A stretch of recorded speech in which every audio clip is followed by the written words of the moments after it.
Hey everybody, Kr0nus is here once again with. Papa Bear, and today we're going to have a discussion a little bit loosely, but mostly focused on education and basically how that applies today and how that is basically a social contract that we've all agreed is a thing the government should provide for us to some degree. And then where's that line, especially with conversations today about like, uh, you know, uh, people saying college should be paid for, right? Like that. So basically making it a public college education, the same as we do public to high school, and whether or not that would make sense. Hey, it's me, Rasan. I don't know, man. Huge hole in my, Yeah, just in understanding. My fellow Americans. Papa Bear here. As long as whatever you're doing doesn't hurt anyone else, I don't care. Different perspective of what an interesting topic is than I would assume. This is balanced exchange. So I guess we need to start with our normal introductions of. So Kr0nus, what are you drinking? I am drinking a beer called Take 10, and it is a imperial stout with pretzels, chocolate sauce, caramel, and peanuts. It's from Perennial Artisan Ales. They threw in the kitchen sink with this bitch. Nice. Yeah, I thought I saw the can there. I was like, does that can have pretzels on Yeah, it? it does. Right. So we did a couple of the little episodes while I was RVing. So we traveled from California all the way to Disney World in Florida and then back. Little circuitous, went up to Memphis and then through Arkansas, Oklahoma, and back. And obviously, in a trip like that, I chose to not be keto, and I kind of talked about that a little before. So Yeah. I am trying really, really hard to get back on the wagon. It's been rough, but anyways, to work towards it. Back to the Trulies. Yeah. So I have the punches still in there. I think I had them when we were in here last time in the studio, but I haven't really got to try too many of them. I think all I've had was the fruit punch. So I'm gonna start here with berry punch. Nice. Far Actually, from the way. I just had a Truly. They make like the adult pops now for Truly. Did you see that? We had, I think it was a different brand, but we have definitely done some of the frozen 0 calorie alcohol popsicles, and oh man, they are amazing. It's gonna be backwards, I think, on the thing, but that's it. Yeah, No, it worked out. It's good. yeah. And it's the lemonade ones, so they're delicious. So at this point in watching our videos, you may or may not know that I am an active duty United States Marine. And I've been doing this for 20 plus years, so I know that it's really important for me to make sure to get this out there.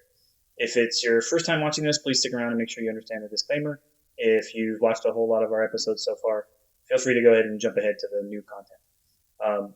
So what I need to talk about today is that I am not authorized and have no way of being approved to speak on behalf of the Marine Corps. So any opinion that I give or any concept that I discuss today is the position and the opinion of just me, myself, just a man who has a bachelor's degree in political science and a master's degree in leadership and organizational management and has spent my whole life looking at government structures and social contracts and how these things are supposed to work, what the philosophies and things behind them are, and read a lot of books on that kind of stuff. And it's definitely one of my personal and key passions. And so when you hear me maybe give a position or a concept on something, that is only my own position. I am not a public affairs officer for the Marine Corps.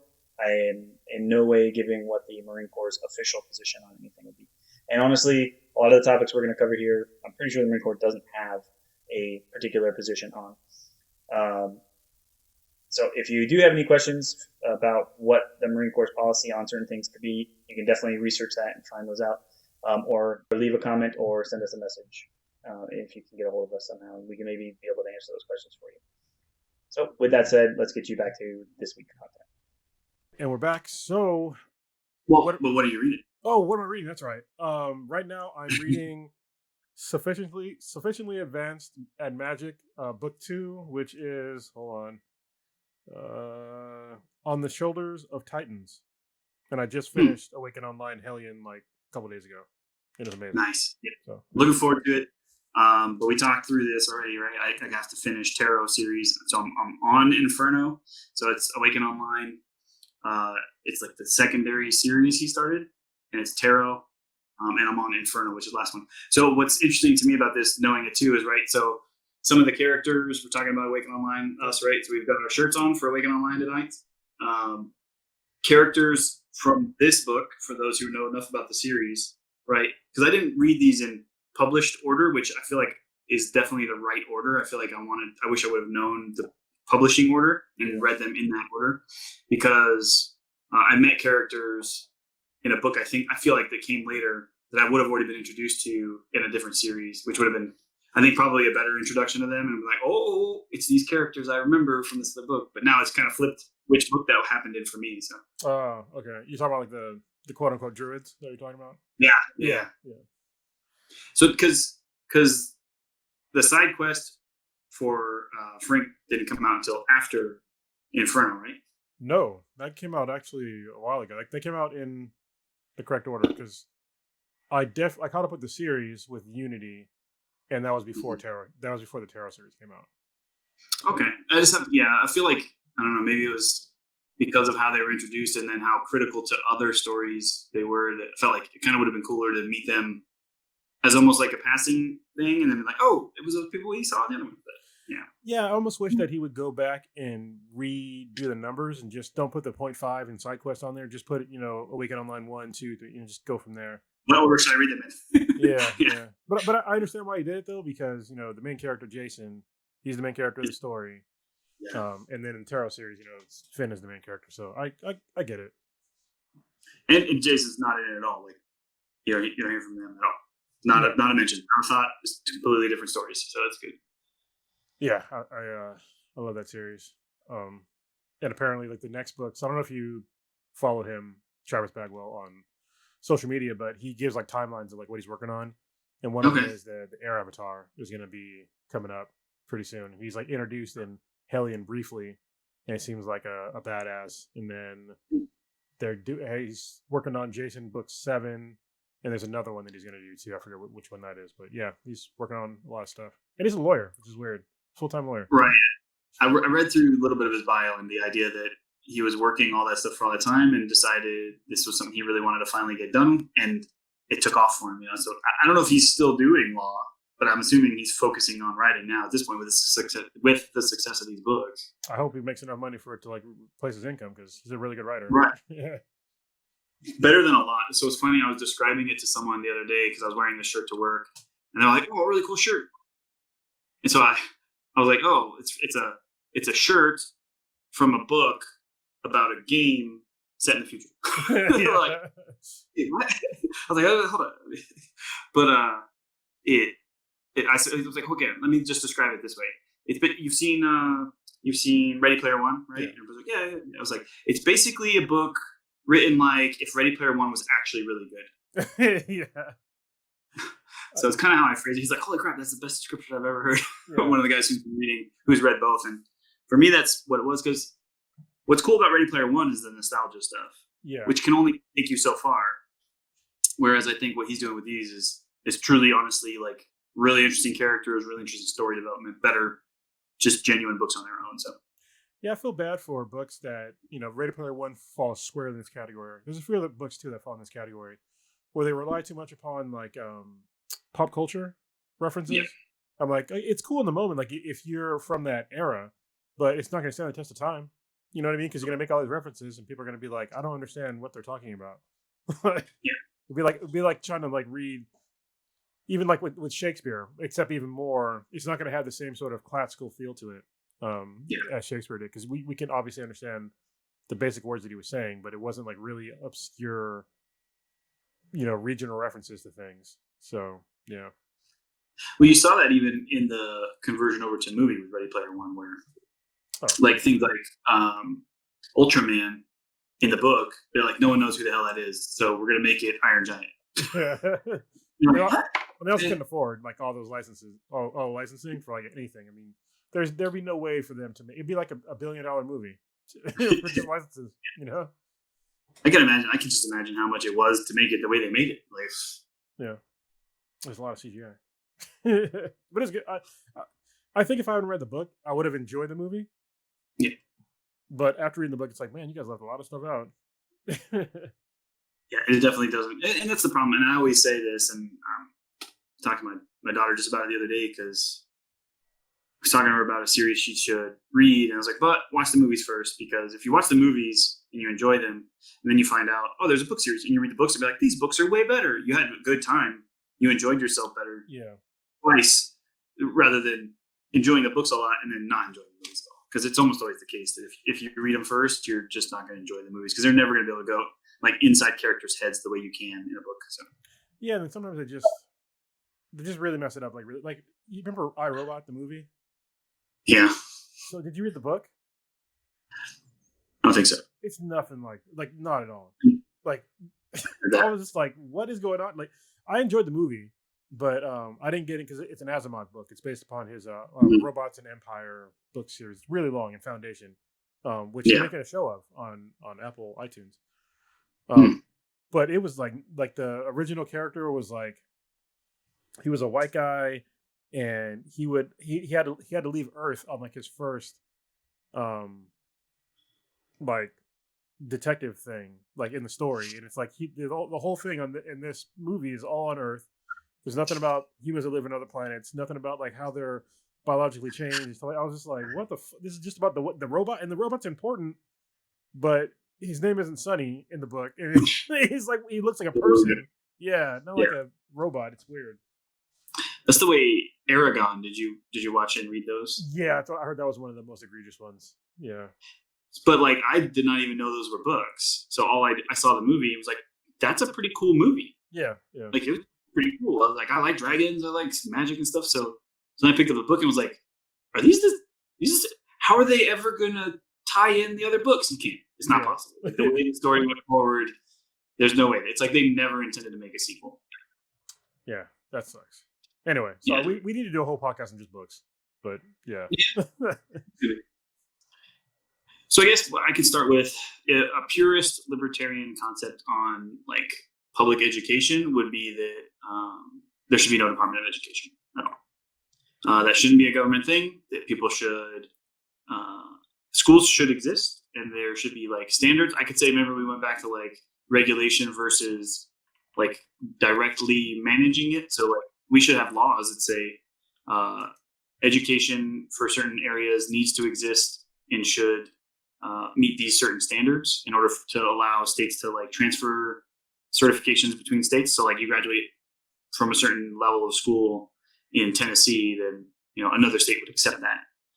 So those standards need to exist, but like they would say let the public market handle it. Well, but how do you have a standard of education if they don't have a Department of Education?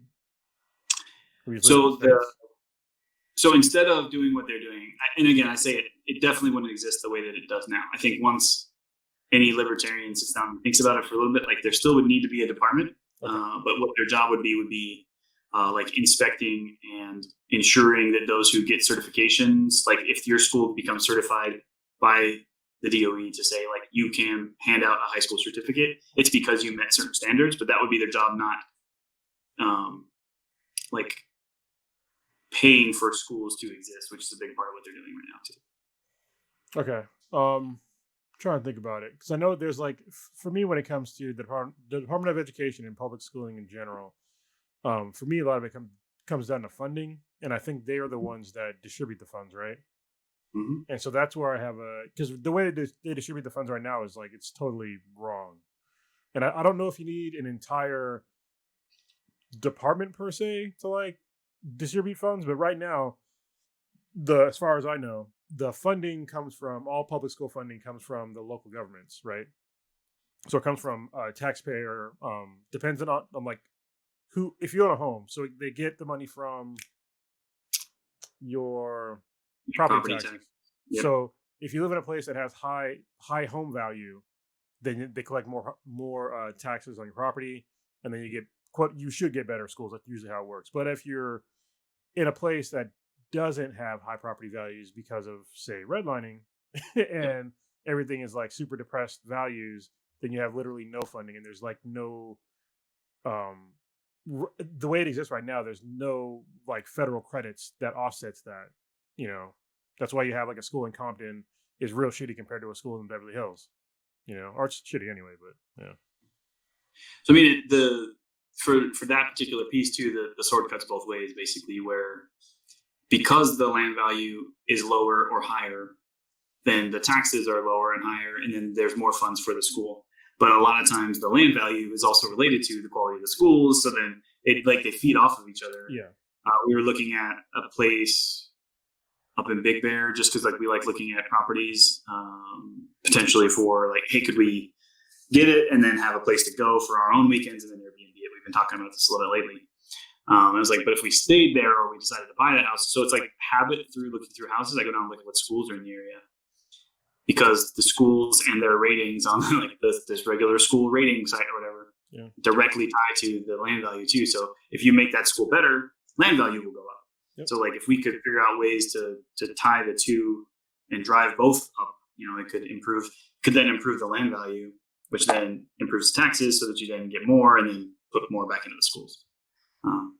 But there's also a lot of, so like, I know I just voted. I was actually going to bring my little envelope I need to mail out. I got a special ballot for August for Clark County in Washington, and voted for the mayor, 3 city council members, and then the Evergreen School District, like superintendent or whatever. But a lot of times on those ballots, there's like an additional tax for something or whatever to put funds into the school district for specific purposes and projects and things. And those are good ways. And what communities have to understand is what it's going to be used for. That's the gray area. Yeah. It's like, what is the money? Every single, Democrat and Republican, they talk about transparency with everything they're doing. There's never transparency. Like it's always hidden. There's always some crazy weird slush fund, that they're using to like reallocate money. Like take, for example, the border wall, like how they were taking money away from the DOD for like, the money was set aside literally for schools, and they were taking that and using it for the border wall. I'm like, yeah, I mean, the border is important, but it's not that important. Like, it's not that important for most people. So more than schools and educating. Yeah. I think people's concern with that becomes then, because I have a whole different thing on immigration and citizens, and we've talked a little bit about that too. But like, the concern becomes if I have someone who's not a citizen and isn't paying their taxes, but they live here, they're probably going to be going to public schools. But we're going to find a way to make sure that person goes to school. So we're paying for their schooling, but they're not paying into the system. So that's where people get frustrated. Well, so but it's not. On some level, they pay into the system. Sort of. You can't. It's literally impossible to avoid all taxes if you live in the United States, because you have to buy something at some point, and that's going to be taxed. But you're not going to be paying property taxes though. But at the same time, you can say the same thing about any single renter in the United States. Like they don't pay property taxes. Nope. So someone's paying property taxes on their property though. Yes, they are. But especially right now with the housing market the way it's going, it's like it's going to be a nation of renters maybe pretty soon, because man, these housing prices are skyrocketed. Like where I'm at right now, like it's encroaching in the millions, and I'm just like, these places aren't that great. So, but thank you for the wealth. Yeah. I saw someone posted about your general area too the other day. It's like when you pay like $2,000 a month in rent to then get up in the morning to like get ready for work, and like the street poop collectors haven't been by yet, so then you walk out your front door and step in human shit. It's like it's when your day starts really great. It's like 3,000 to be totally honest. Like if you get a rent, it's gonna be like $3,000. It's crazy, and it's gonna keep getting worse. Like when you have all these people that are this ties into education, okay? Because property taxes tie into like obviously money allocation, like we just said, but you have corporations that are buying up all of these properties just to rent them out again, and that's going to keep driving up the housing prices. Which is if you already have a house, it's great. I'll pay a little bit more in property taxes. I don't care, because when I move, I'm going to pull out like hundreds of thousands of dollars, literally hundreds of thousands. Yeah. But if you're a new homeowner, or if you're a prospective new homeowner and you want to buy a home right now, no. Especially not where I live. Like you have to have at least 20% down. A lot of places are only accepting cash offers, and it's like, who can come up with $1 million in cash? Like, come on, man. Right. It's insane. I mean, and we've been looking at places, and we found a gem when we got this house, because even when we bought last year, a year ago, like prices were already going up. But we managed to get this for a good price, and it's already significantly improved. But my whole thought on that is like, we could sell right now, but we'd have to figure something out because we still have to live here.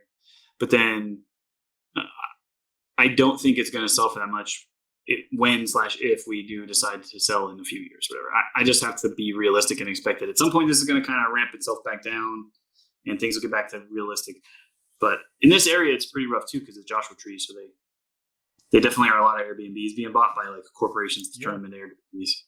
And that, I mean, that's just look at the houses being sold around you, and you just be like, wow. I think for us, year over year, it's over 11% increase. And when the houses go for like $800,000, that's a lot of money. Yeah. Like there's 3 houses that are for sale on my street, and one of them it just came out at like $1.2 million. Like that's what they're starting bid. So it's the nicest place, the nicest house in the block though. So it's a really nice house, but it's a lot of money. Yeah, that's a lot. And like I know that the regional, so like for this region, all of the city councils got together not too long ago to propose that all of the cities, because there's no legislation that covers like a region, and it's all being affected throughout here because of Joshua Tree and like the OHV areas nearby. It's a very resort kind of region, which is really weird. I did not know that, Yeah. A lot of travel here. Yeah.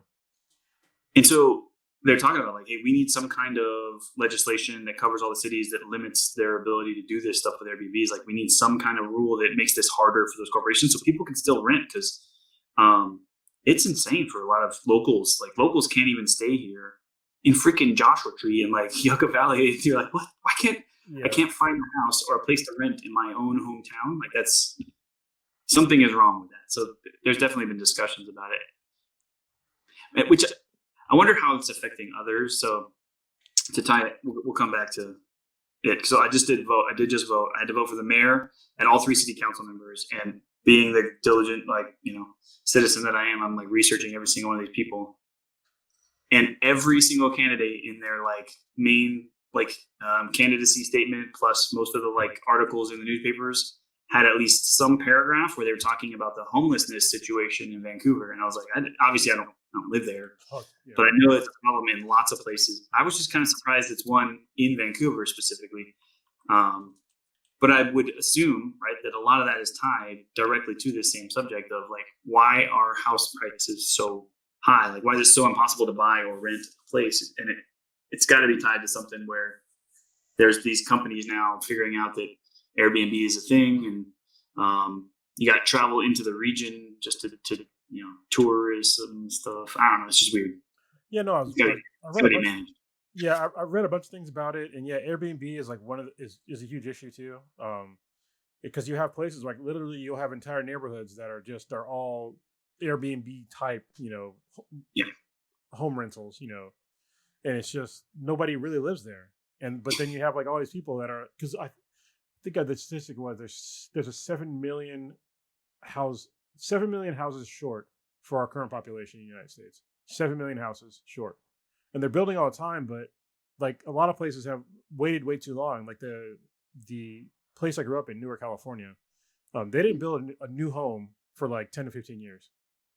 And this was like in like the 2000s. And it's like, how do you not do that in the middle of, it's not Silicon Valley, but it's the Bay Area, which most people consider it Silicon Valley, just not, I'm just saying. But yeah, so they had like this huge housing crunch there. They're building houses now, but now they're all like crazy expensive. They're all like $1 million. And now because of space, they're building them, smaller or more and more compact. So it's like no backyards, townhomes, condos, stuff like that, high density housing. And it's like, man, you guys really, really messed this up, really mismanaged this whole entire region. And now only, tech guys like me and like some other, really wealthy millionaires and people like that can afford these housing prices.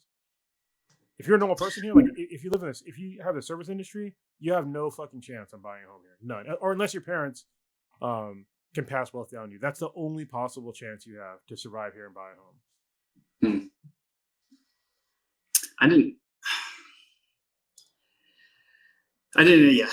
It's weird. So I play these little weird city building games, and it's like in my head, it's like you don't let that residential housing like not be produced in conjunction with the population changes that you have happening. You monitor that, and you're like, I need to make sure that we have space and that construction's happening for residential housing. I know it's a stupid connection, but no, it's not. It's a driver of everything else that you do. Remember playing SimCity? Like you're running out of resources. People. The newest one that I love is Cities Skyline, and it's really, really good. It's probably the most accurate and like most modded I've ever seen, and there's tons and tons of ways to make it very, very realistic. So I watched a crazy video about a city planner, like a real official, like his whole job, his whole life, he spent 25 years doing city planning.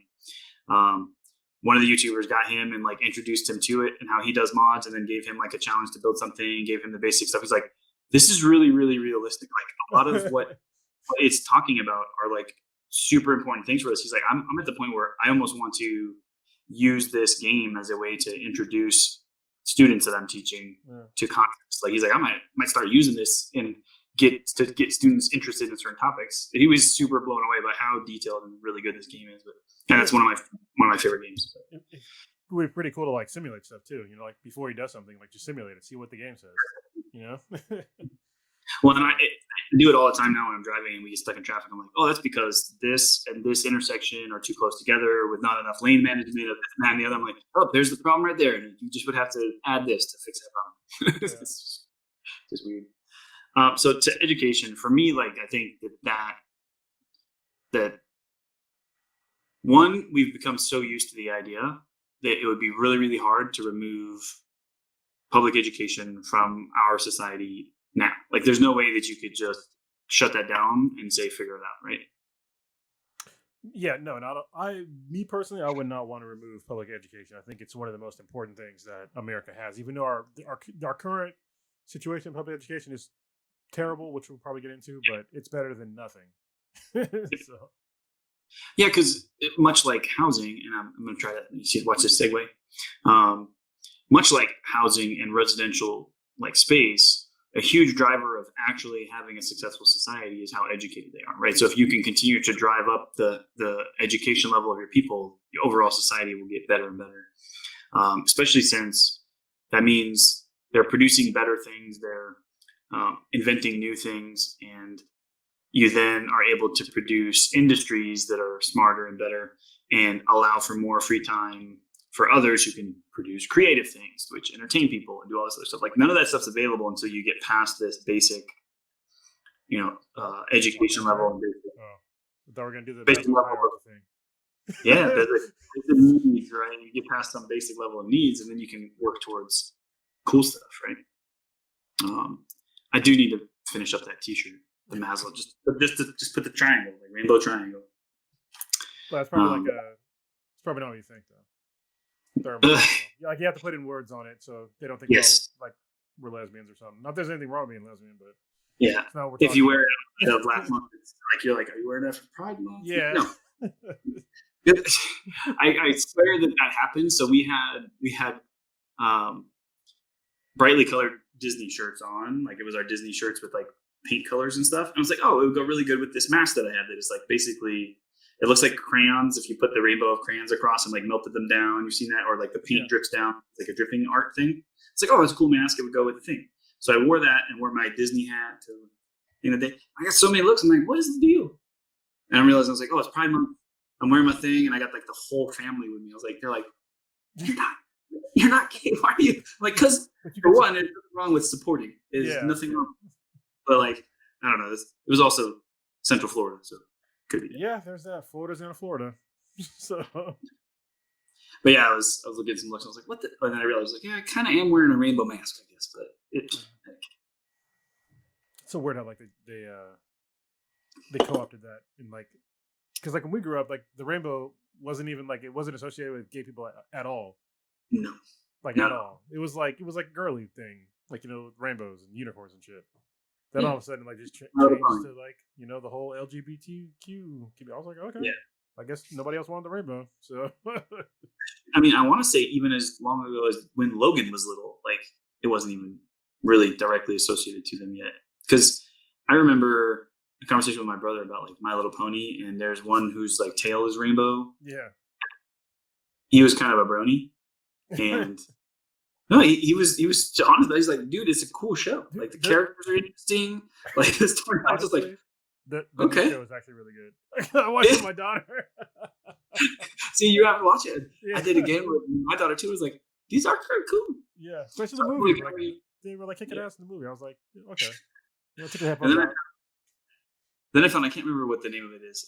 Gosh, but they're like very similar. But then it's all bloody and gory and gross at the end of it. I can't remember what it is. anyways, there's a stupid cartoon series that some people did where they took very, very the same exact animation style where it's very bubbly and cartoony and animals and stuff, and then they all die in gruesome ways at the end. It's pretty terrifying. I know what you're talking about. Yeah. Yeah, I can't think of the name of it. It's not Suicide Happiness. It's like that though. Anyways, sorry. Yeah, now it's gonna mess me up. Anyway, back to education.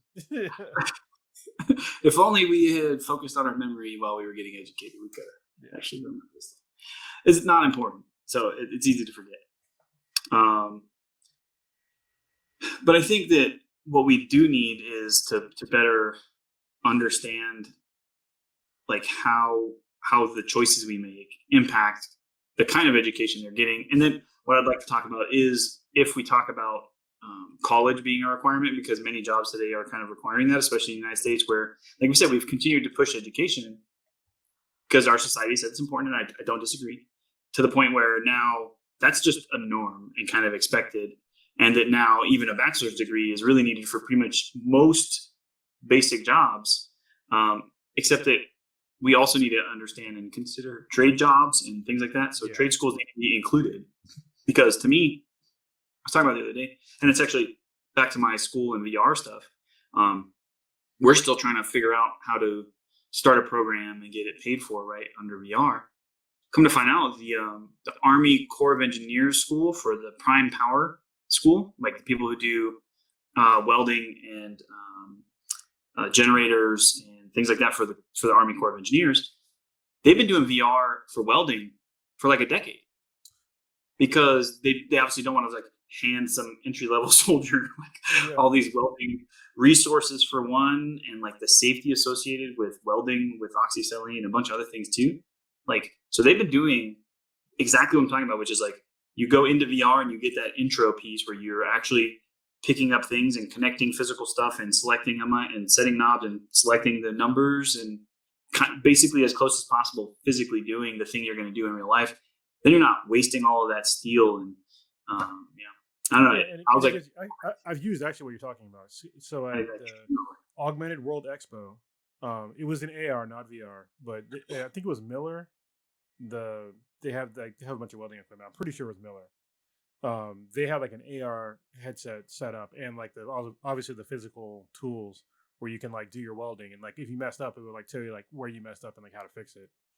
And they had another so like you'd hold the torch, and you would see it working, even though it was not actually hooked up. Yeah, exactly. Like it had like one of those like weird like circle QR code things, and so when you put the glasses on, it would extrapolate that into like whatever it was supposed to look like. And then so as you're doing it, like it'll be like different kinds of metals and your tool. Like it was pretty dope. And they had like a whole bunch of other.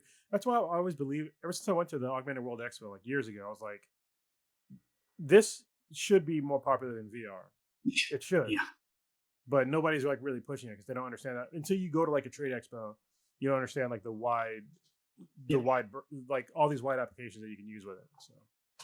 So there's a big one that is on basically like interactive education stuff and using these tools in different ways.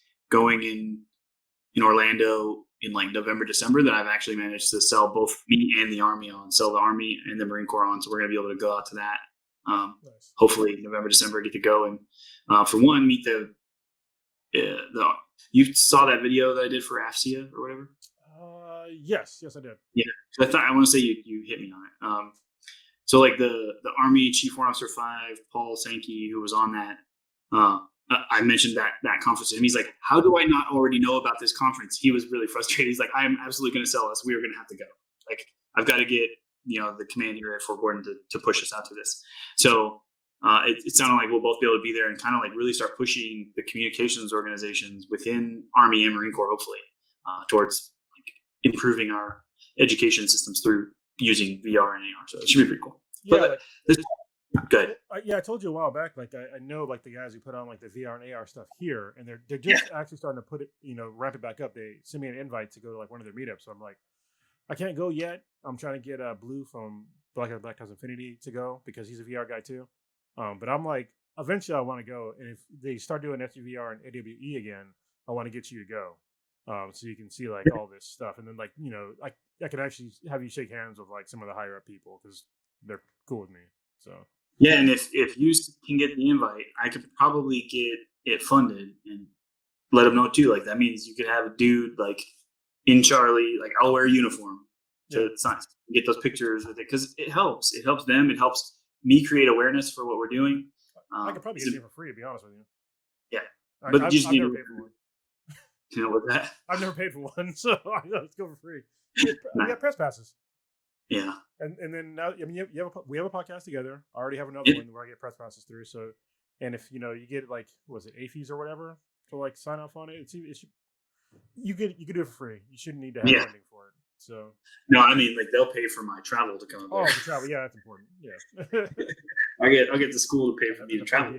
Yeah, gotta get the per diem. It could be that I'll have them let me drive my RV up. Yeah. We were looking at an RV up to your general area, so we might. Yeah, I mean, might be half an hour to know where to go.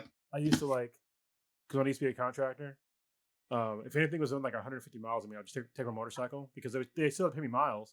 But on a motorcycle, miles are cheap as shit. So I would save so much money, and I wouldn't stay in a hotel. I'd just, drive back home or whatever. So. Yeah, we're doing. Do you remember? Maybe I don't remember this. Do you remember what a CCRB is? You heard of that? No. So it's a course curriculum review board. That's where we get everybody together and talk about what we're teaching and what we need to change to make sure we're teaching what everybody needs us to be teaching, right? So we're hosting one, Camp Pendleton, in September or whatever. I already reserved Lake O'Neill for my RV. I'm going to go out there for the week. Nice. Just like chill on the lake, fish, go into the conference, come back. So, yeah. So hoping that I could get them out there, but obviously the family here will be in school, so bringing them back to school. Yeah, it's coming back around.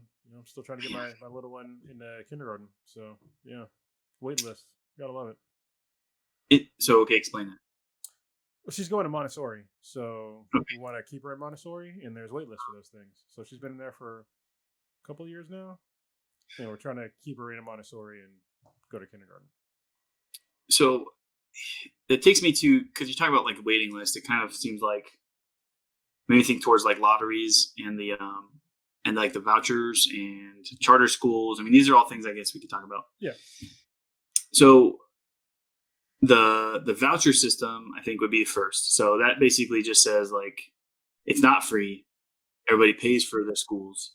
Each school has a specific cost based on their ratings, and then each citizen based on whatever our taxes for whatever area. I don't know how they would calculate it. I haven't.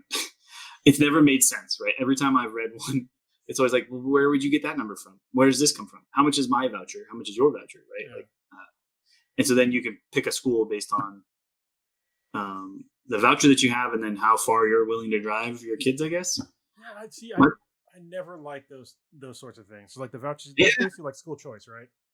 Yeah. Yeah, it didn't make any sense to me because what those programs do is it allows those communities that are poorly funded to stay poorly funded, and it routes even more money to the schools that are properly funded. And it's like, so if people can't afford to, have their kids get picked up in a car or have like a school bus or whatever, if they can't afford to get their kids like these nice schools, then what's the point? And also, it's like people just totally ignore like the amount of stress that it puts on a kid to like literally have to ship them to another school, leave their whole community behind, and like try to fit in with like this other whole different group that they don't even live anywhere near. So it's already there's already gonna be classism in effect with these systems. So why won't you just properly fund both schools? Like, to me, that's the easiest way to do it. Just have a standard for the minimum amount of funding for a school, and do that. And if some schools are getting better than others, still I get that. But right now in America, you have schools that are horrific. They have terrible scores. They're falling apart, and nobody's doing anything about that. Let's put them into these affluent schools, but it's like that's not the problem. The problem is that you're not funding these schools properly. I think so. A big part of this comes down to like accountability for the school, because the only issue I would have is we can put all the funds we want to in a school, and if it's not managed well, and you give them the money, and the money, like we talk about with any other program, right? As soon as you put money into it, it's a government organization. Is the money actually going to what it needs to? Is it being taken by anyone throughout the process and not applying to the kids so that the kids actually get an education like they're supposed to. And that oversight generally comes from parents, right? So those affluent schools, the parents have all the time in the world to be able to get in there and say, hey, no, why does my kid not have what they need in order to be successful? Yep. And that's not always the option in a lot of those poorer neighborhoods where these schools are, and they could get all the funds they want, but if someone's taking it, no one's going to be able to hold them accountable for that. Well, I don't say no one, sorry, but like it's not as prevalent in those communities to know that you have absolutely every right to go in and tell that school that they need to be providing the education that you need the kids to have. It's kind of frustrating. One other thing on it too. So right now, Cindy's teaching in a school that is a fairly poor area, and her biggest frustration is when she provides feedback and tells them like, hey, your child is struggling and needs these things or whatever, and gets zero give a shit from parents. Like, this is the opposite of how it's supposed to be. Yeah. You were supposed to tell me that your kid needs this. And it's like, she honestly feels like sometimes there are parents who like do not give a fuck if their kids learn anything or whatever, and become successful in their life, or are able to strive towards better life for themselves. She's like, you know that if you put effort into your kids getting smarter, they could maybe do better than you. Because I think that's where we are. Right? Like, why I work so hard is so that my kids can hopefully be even better than I am. Yeah. And that's, I see her like heartbreak sometimes. Like, it's so hard on her.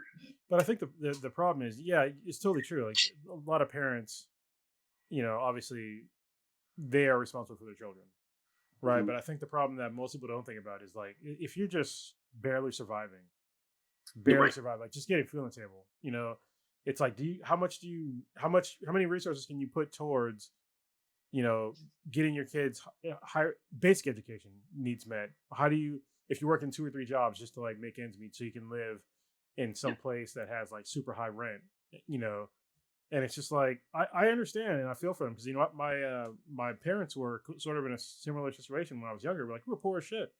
And it's like, when you're poor, like, education is not a problem. Getting food is the problem. Yeah. So I think with that set from you, I think the scarcity versus abundance counters at 3 at least. Yeah. Because it ties to so much of what we talk about, because it's honestly a lot of times, right, the haves versus the have-nots, and then also like us versus them. Mm-hmm. And I think that it's almost like keeping that system in place helps us make sure that there is always an easy way to use an us versus them system to keep some people involved and engaged and able to understand like something needs to be done. And so you can just make it them versus those other people by just identifying the fact that there's these other poor group, there's this wealthy group, and you guys can fight against each other. Yeah, it's actually a lot of times it's really the poor versus the poor, because most, like, when you're poor, like, poor versus the middle. Yeah, the middle as well. But like, nobody really has time. Like, if you're poor, you're not thinking about some rich guy. You know what I mean? No. You just think about getting food on the table. And you just don't have mental. There was like I wish I had the statistics up, but there's a observable drop in IQ when you're in the scarcity mindset. Like, if you can't afford a $400 extra expense, like, your IQ drops because you're constantly, your resources in your brain are, how can I just survive? So if you're in a just survive mindset, like, you're not. You can't. These are luxury things that we're talking about. You know what I mean?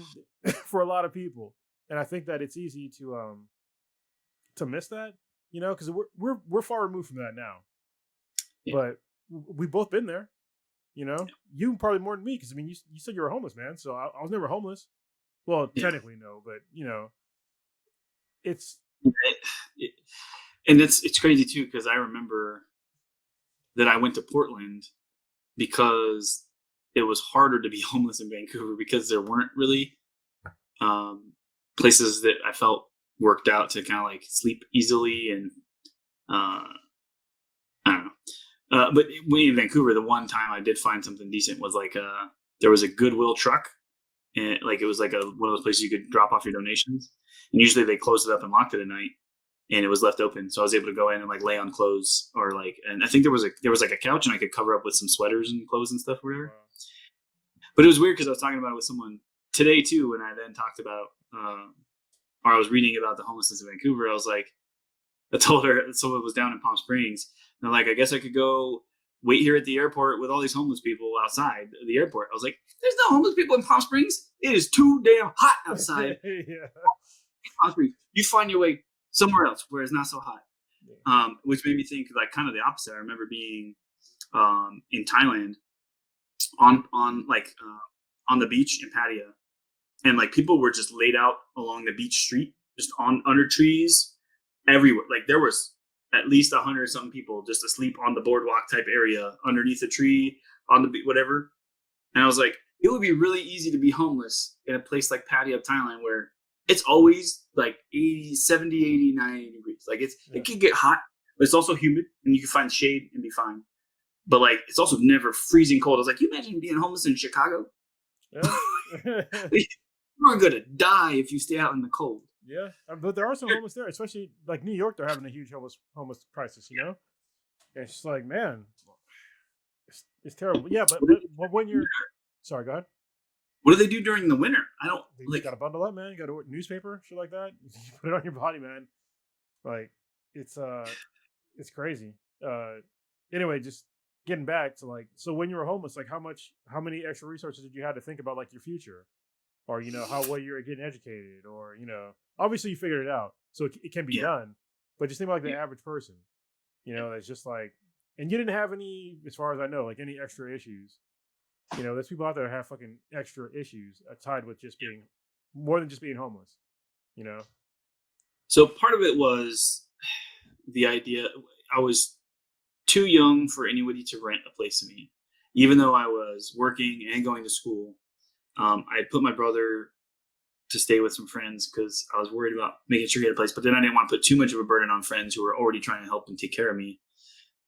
Again, probably didn't need to feel that way because these are people who in the end ended up, you know, really stepping up and helping.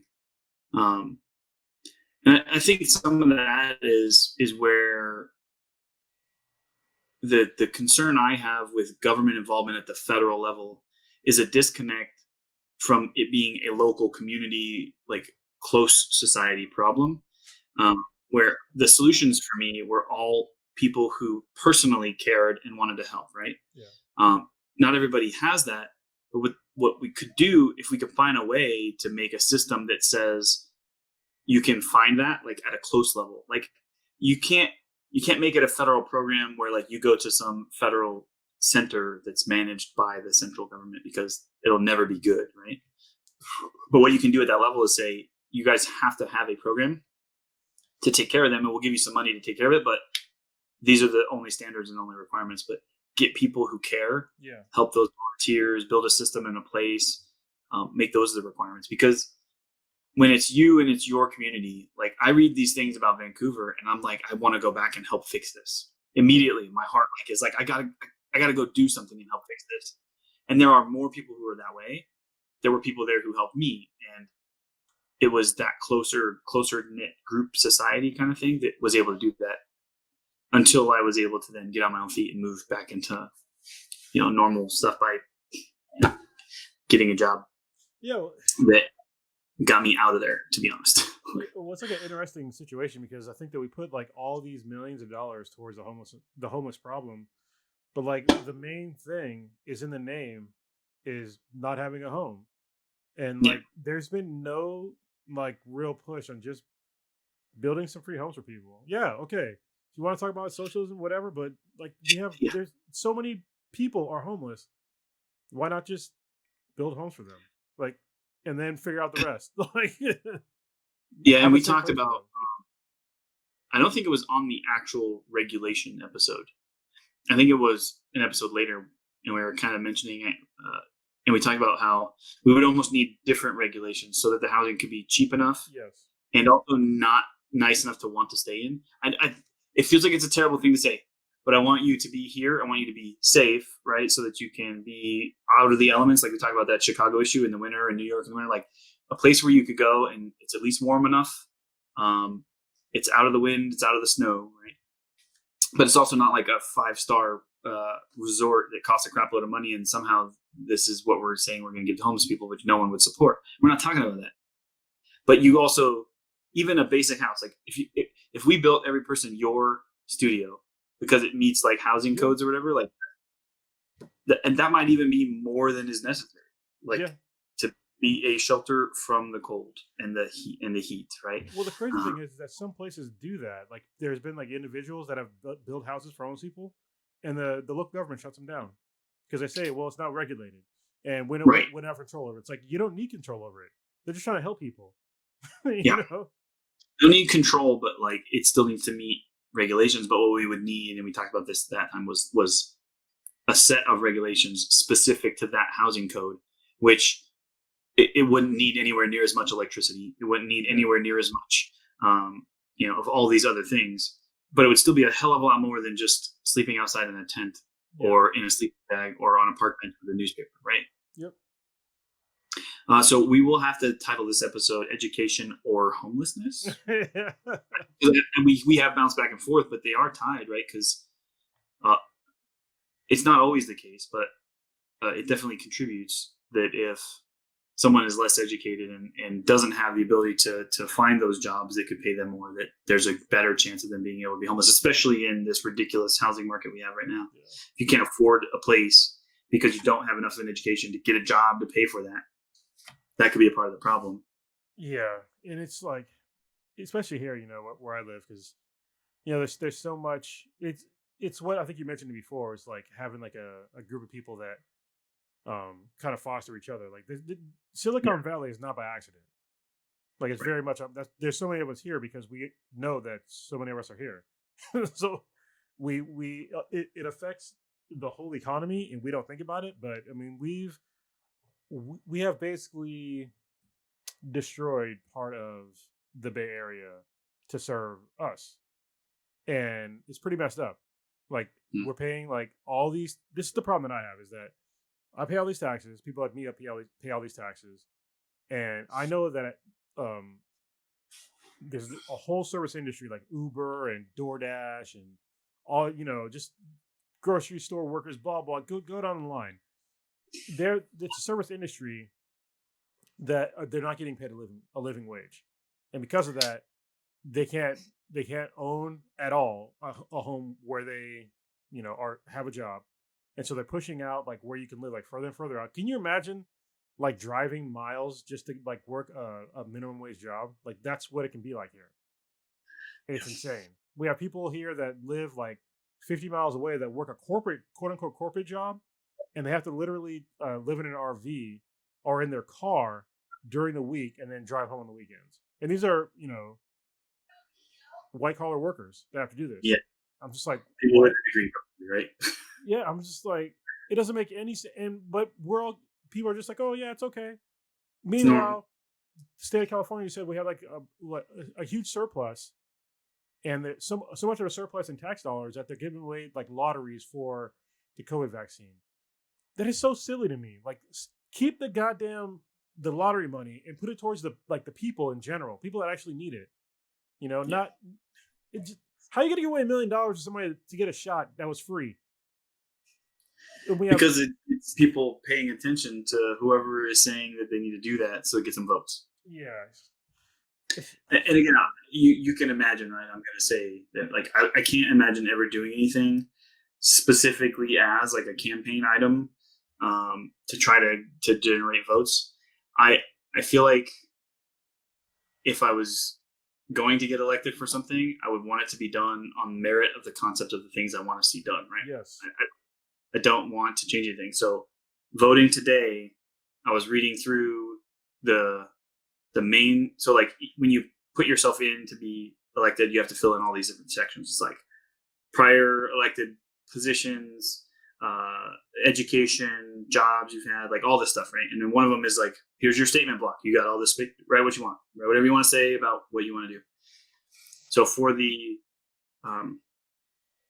school district superintendent, there were 3 people running. One's the current superintendent. One had no comment, like no information put in on her stuff. And I was like, you're not getting nothing then. yeah, like I could go start doing external research, but if you can't even put the effort forth to fill the actual information for the official post page, which I'm telling you, like my county and the state, luckily, does a really good job of making sure the information is accessible for voters, which I have to do a little bit of work. I do have to actually go to the county website and look, right? I can't just, I'm not just, it used to be included. So you would get like a manila size folder and you get a packet, right? I don't do that anymore. I'm trying to save some trees. They say just go to the website. When I sent a thing to my county election commissioner or whatever, like you need to include a QR code now. Yeah. Like you put a QR code on the thing. There's plenty of extra paper that still has to get recycled. Yeah. Put a QR code on there, so I don't have to just like Google search because other people won't. I do a little bit of work. You need to scan this, and it will take you straight to the freaking voters pamphlet, right? Yeah. That's what you need to do. I'd send them an email because I've actually talked to them several times because of the issues with moving around and being a military member overseas. It's gotten to the point where like I literally have emailed directly to the county election commissioner. But one of the people running against the incumbent, I do tend to think, especially if it's a first term incumbent in most of the local positions, I tend to try to run for that first term, trying to get reelected because you only spent 2 or 3 years working in that position. You've probably now finally figured out how to actually make some. Yeah. If you wanted to make changes that I agree with, then I'll go ahead and vote for you again and give you at least a chance for 2. But this person running for the position said, like, the things that are wrong with our education system is we're not teaching enough history and civics. We really need to teach students about the republic and like our responsibility. I was like, yeah, it's done and done. Yeah. This one, I want this person driving education because it's like those little things. I'm like, those are the most important. All the rest of the stuff was okay, but that like it sold me. I actually, dang, I did save it as a picture because I wanted to read exactly what you wrote. Well, sorry. So I figured, we're talking about education today. It just seemed like providence. We talked about before. We're going to talk about education, and then I was voting for the. Wait a sec. Just because you moved too much, you went super pixelated. And I think you're almost back. My phone. Oh, because you moved your phone. Yeah. so you probably can't even show it. You can try though. Because yeah, as soon as you started moving it, like everything just kind of pixelated and stopped working well. Can you hear me now? Yeah, but you're super delay. So I'm just going to read it. Are we good? You can definitely read it, yeah. Okay. The current curriculum in our schools is lacking, especially regarding the teaching of civics, the Constitution, and United States history, as well as general world history. The basics must be taught rather than the many alternative teachings that are currently being pushed by some. Again, maybe there's some stuff that we need to talk about outside of what you think is maybe the standard norm, but the first few things made me think good stuff, right? Children need to be taught how to think, not what to think. Indoctrination is rampant, and too little substantive learning is taking place. I was like, this is awesome. Without a well-rounded education, including knowledge of how our republic works, our protections under the Constitution, and how we are all linked throughout true history, our children enter the world as empty vessels that anyone can mold for good or bad.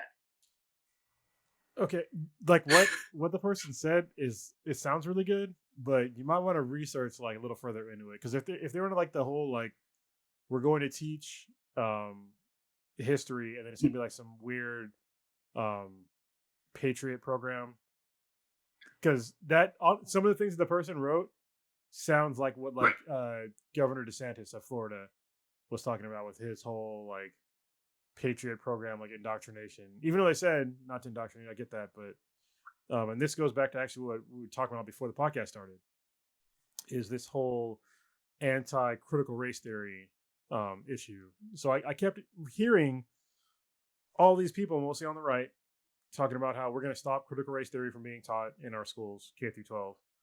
And I was like, okay, well, what is critical race theory? Every time I heard them bringing it up, like nobody actually said what it was. I was like, well, what is it? Like, I just want to know what it is. So I looked it up, and apparently, like the main gist of it is basically telling history from a more honest perspective, which is not favorable for some things for America. So when it comes to like actual race issues, like teaching what really happened during slavery and Jim Crow and the civil rights movement, and even up until today, and it's not going to have America in like a positive light. But I was looking it up, and they don't teach that anywhere in K through 12 schools. Like as far as I know, anywhere in America, it's a really advanced class or really advanced course if you're going through college for a certain degree. But it's not something that is taught in K. Because I was like, if you want to talk about critical anything, like you're not going to teach that in K through 12 more than likely. Like the most critical thing you want to teach in K through 12 is maybe in high school, and it's maybe critical thinking. For critical race theory, to me, I'm like, you can't teach a kid that. Like they're not going to understand like anything. Like so that's why I was like, it doesn't make sense. Like what are they actually talking about? And it's all just nonsense. Well, are they just? Is there a movement to try to teach that in like early education to change? Well, part of the concern would be is if we're teaching a filtered version of history specifically to ensure that it's filtered, that's a problem. If it's taught, right? Yeah. If it's taught, and if the goal is to remove some of the filtration, but the problem would be is if you don't do it in a way that isn't also too complicated or too broad for the age group, it's not going to work. So like you said, it could make sense in high school, certain things, especially if you teach a bigger world view of things, people will just start understanding like it's not, exactly the, storybook style, George Washington and the cherry tree kind of things. Those are anecdotes told to help us feel community and story, but not necessarily honest and 100% perfectly true history. Yeah, because like I don't think most people really even know that most of the founding fathers owned slaves. Mm-hmm. Like the vast majority of them owned slaves. So when they talk about telling the truth in history, it's like, well, why aren't we told that in school? But they want to say all men are created equal, but back then it wasn't all men. It was mainly just white men, and definitely no women. And say again? Only adult male landowners. Yeah. And it's just like, so like from the get-go, like if you just told that in school and you're like, oh yeah, that means everybody, right? No, it doesn't mean everybody. It's a very small subset of people that meant. And I think being truthful about that, to me at this point in time, it's more important because listen, people are flawed. Everybody's fucking flawed. And we're putting like the founding fathers and other people like back in the day on these pedestals, and it's like they're just people. They made some mistakes, and so if you want to talk about just their successes, I think that's incredibly disingenuous to people that you want to be patriots as they grow up. Because you're just telling them half of the story.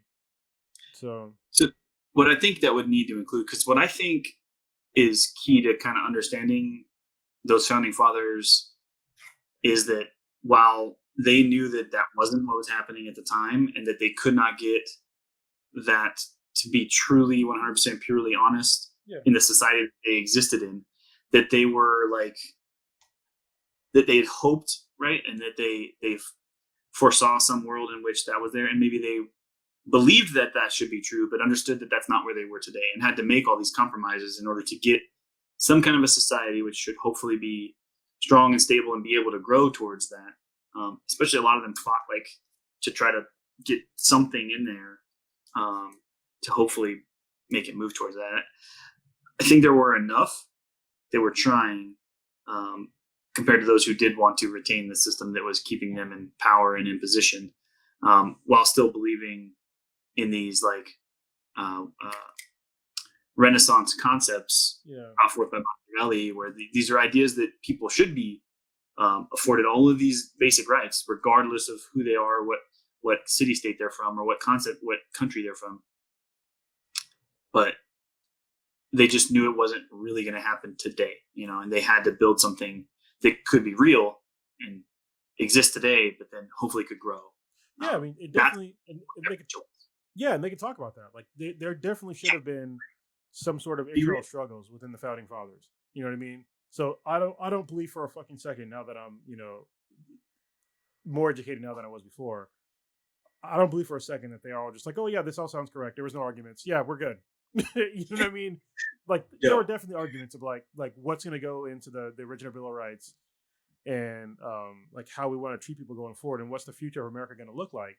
Like I'm sure that it it was different from person to person, and I would love to hear at least some of that. I understand you can't teach all of it because you need to go to like more advanced history class, but you need to like stop sugarcoating like what happened in America. I mean, like we still have stories of like fucking Pocahontas and Christopher Columbus. Like these are all taught in school still, and like they're just bullshit stories. It's bullshit, and people just there's certainly not the story that you're told. Yeah, they did. Those are real stories. They just did not happen the way. Yeah. So yeah, just can you imagine because there's not one. Can you imagine a Christopher Columbus done Pocahontas style? Like, because there's a Pocahontas movie. Yeah. That's not the real story of Pocahontas, but then, like, imagine what would the Disney Christopher Columbus be? I bet you they were all friends, and like he just helped them build their things up. But then they'd have to lie from the get go. They'd have to just basically say there was like nobody here except for like a couple of thousand, savages, as they called them back then. A couple of thousand savages, but there was like millions of people that lived here. So that's another thing they don't tell you in history classes in elementary school and in high school. Like, well, yeah, you have to dig deep. So you have to dig deep. Even 400 years before, 500 years before when the Vikings first landed in Greenland, and then sent an expedition south, about as far south as North Carolina. They did not even come within 100 knots of the shore, because that far out to sea, they could still smell smoke fires from the shore. So they're like, there's a huge freaking civilization ashore there. I'm not dealing with that because I don't want to follow those people. So they sailed back to Greenland, and like we're like, hey, look, we don't want to head down the coastline right now. And so the estimated numbers is basically that somewhere between then and when Columbus landed, like 60% of the population died to some inherent plague in the seaboard. So it was before any of them came, though. So it was like they had something that just happened on their own, which then weakened them to make it easier for us to then come in and do something. So there's a good book that you should probably read. It's called 1491. Have you checked that one out yet? I believe I have, but I can look history. So it was more than likely, even before like the main force of the Europeans came over, it was more than likely smallpox. Because when did Vespucci go? Because he did a couple of landings, but he mostly stayed off the shore and kind of just mapped the coastline. Vespucci. Yeah, because they were talking about in the book how there was like the Mayan civilization and a couple other the Central American civilizations that were here already that already had mass die-offs from what was likely smallpox, from what they understood. And like the main smallpox that came from like the main Europe like contingency, that was like it was a 5-year pandemic for the natives here that just kept dying off from like the same things. Yeah, see, Vespucci was still after Columbus, so it wasn't his. I don't know then. When did that come out? Because I feel like I recognized it as a title, but maybe I haven't. I know they just made an updated version of it, but I just read it like a month or so ago. Let me see here, but it's definitely not. The first one was not new. I think it was made in like the mid 2000s, maybe the 90s, and they just updated it. 2005. 2005. Okay, yeah. Yeah, so I feel like maybe I have, but I don't know. I'll have to go back and pull it back up if I haven't, because it's definitely the kind of stuff that I get into, and this is, maybe this is what's missing, is how do we incentivize self-education and continuing education and like make that a thing that counts, right? Because like we spend a lot of time reading stuff that makes us better citizens and better participants in our society, but there's no way to recognize that or like say, hey, good job for like digging in a little more and finding some more information on it. I really appreciate you doing that. Here's a way to recognize you for that. You do a podcast, man. That's how you do it.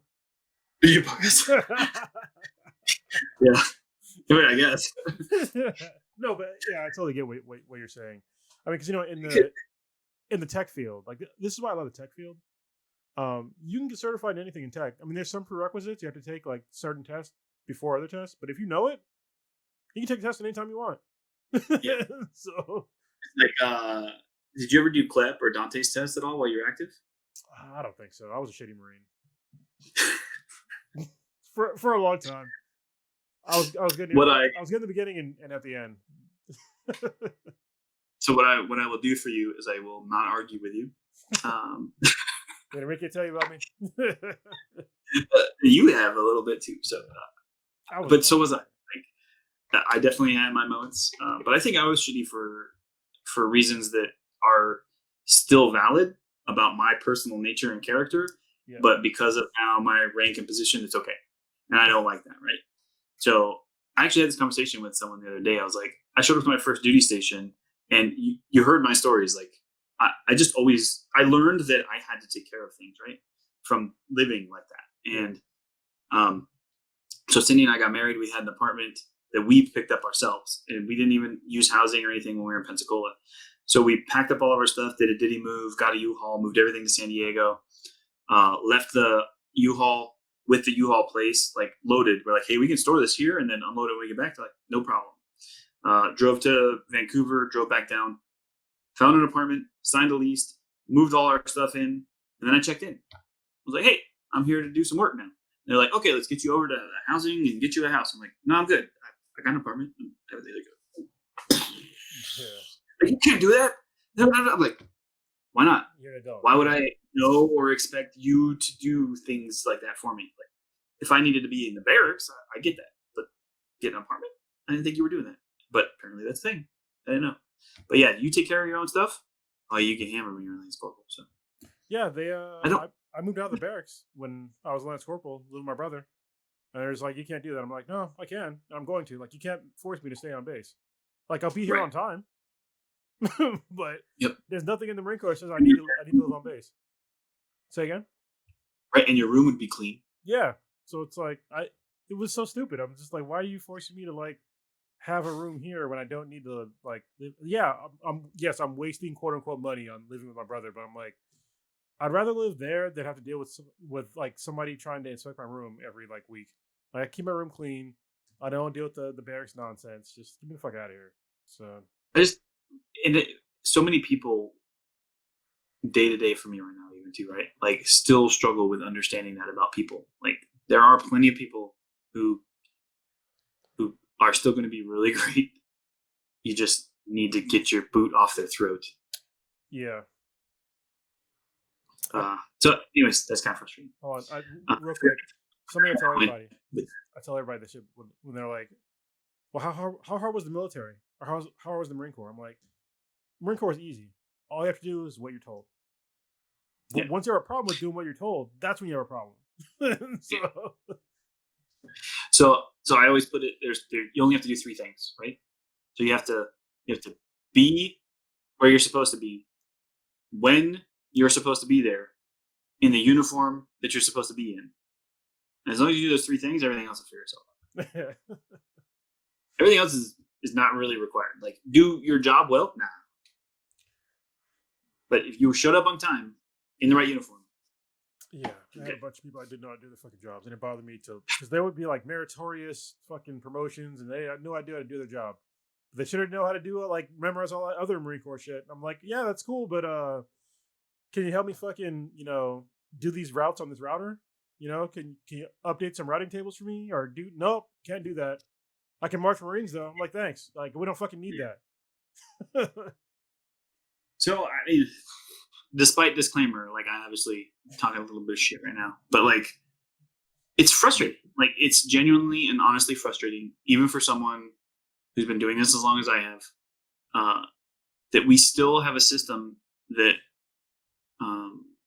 like, rewards Marines who can't do the technical skill that we've assigned them to do, and we still promote them, keep them in, and like, I'm as an educated, like, now as the education portion of these fields, expected to somehow make those Marines who don't want to be technical, still want to get promoted, come to these advanced courses, but had zero experience actually doing any of these technical things, get them up to a point where they're now technical.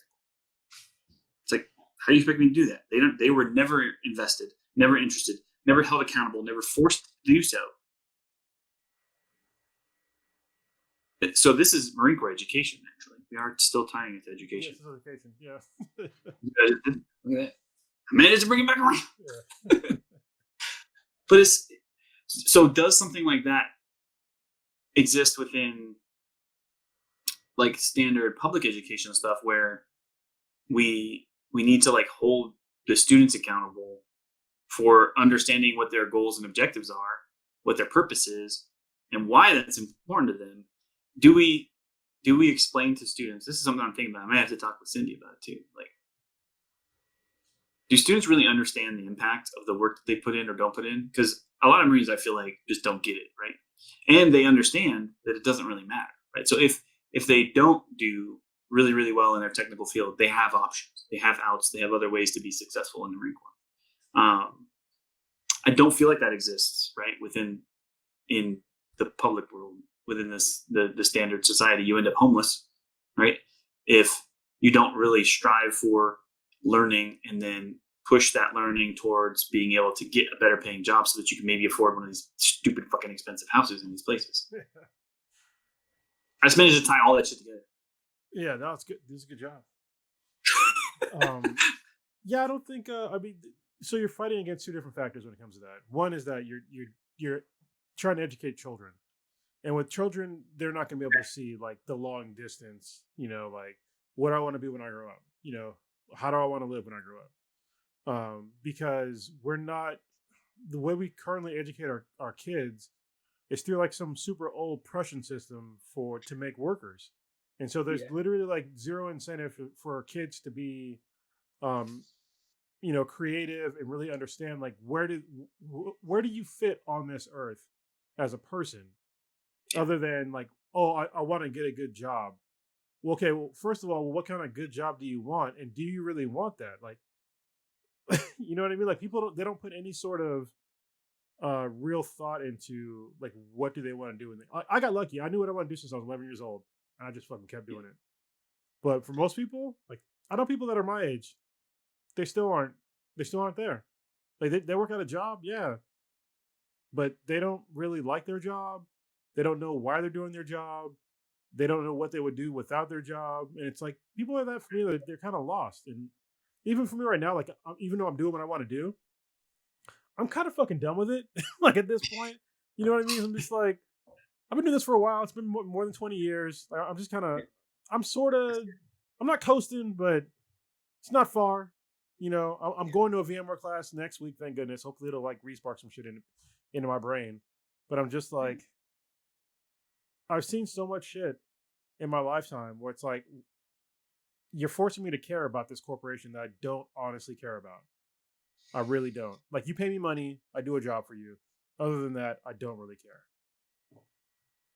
And I'm obviously, we've talked about it, I'm obviously on the edge of that too. Like, I'm struggling. I'm feeling like I came here with a purpose, and I'm going to try my best to achieve as much of that as I can. I know that it's unrealistic because I have huge friggin' dreams for what I can get done, but it's not going to happen. But if I can get some of those things to start, and even if I could just get the huge juggernaut ball rolling, right? I know that thing will finish when I'm done, because once something's started and funds are allocated and decisions are made, like nothing's going to stop that thing from happening. How good it is, not as good as if I had done it by myself by hand, but knowing that it has to exist would be cool. But it does feel like someone told me once, like if you could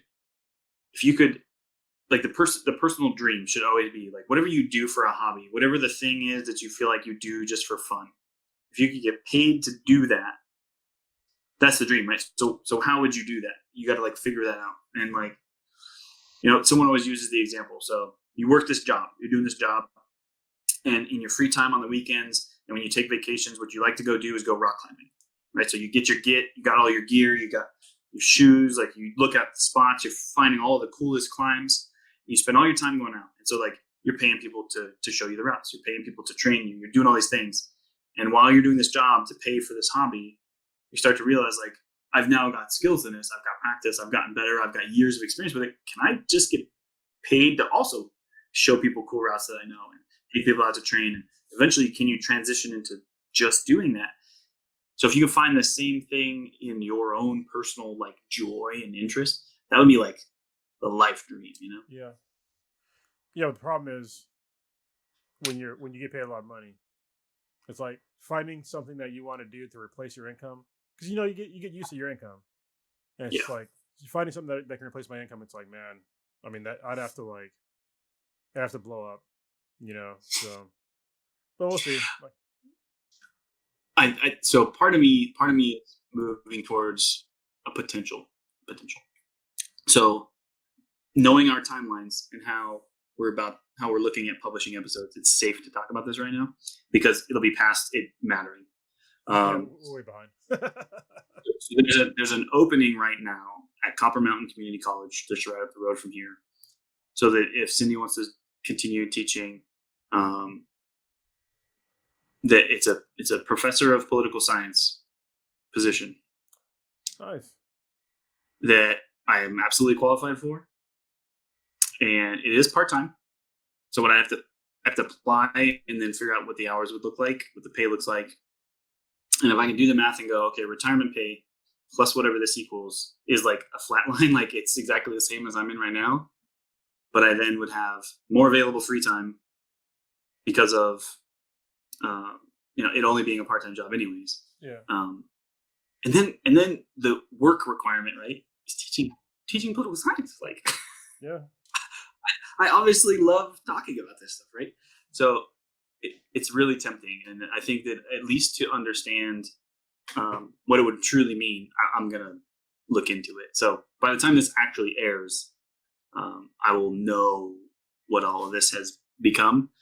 But it's kind of exciting. Like I'm thinking about it and hoping that teaching political science, and it's community college, right? So it has to be just like poli-sci 101. Good night. Love you. We can edit that out. It's yeah, it'd be real cool. I think you obviously have a massive advantage because you're gonna be retired, so you don't have to replace that much of your income. No, you right. know, that's where I'm like, maybe I should have just stuck in, but no, I could have done it. I keep thinking about it. I'm like, I could have done it. There are moments, right, where you, no matter what your choices are, you always look back at your choices and go, if I had chose differently, where would I be? And you can never really know. Yeah. But I think for us and for what I've done to this point, and it doesn't mean I'm done. I think I can still always do more. That the Marine Corps has been great, right? And I think it's a great organization. But I think like many big organizations, especially many DoD organizations right now, they need to get out of their own way a little bit. We're stiff right now. We talk about change, but we're like many old organizations, really, really resistant to change. We think we've been successful for so long. We must be doing it right. So it's really hard for a lot of people to accept it. We probably should change some stuff. Yeah. So that's the fight. That's the fight I'm in right now. But I think that, like I said, the change that needs to happen will happen, and the change that doesn't should hopefully be resisted. And that's part of why, systems like ours work. And people are frustrated. I'm talking to people right now trying to change stuff, who want to change stuff along with me. They're like, it's so hard to change stuff. I'm like, if it's important and it's a change that has to happen, and we know it has to happen, we can change it because people will be fired up about it enough to make that change.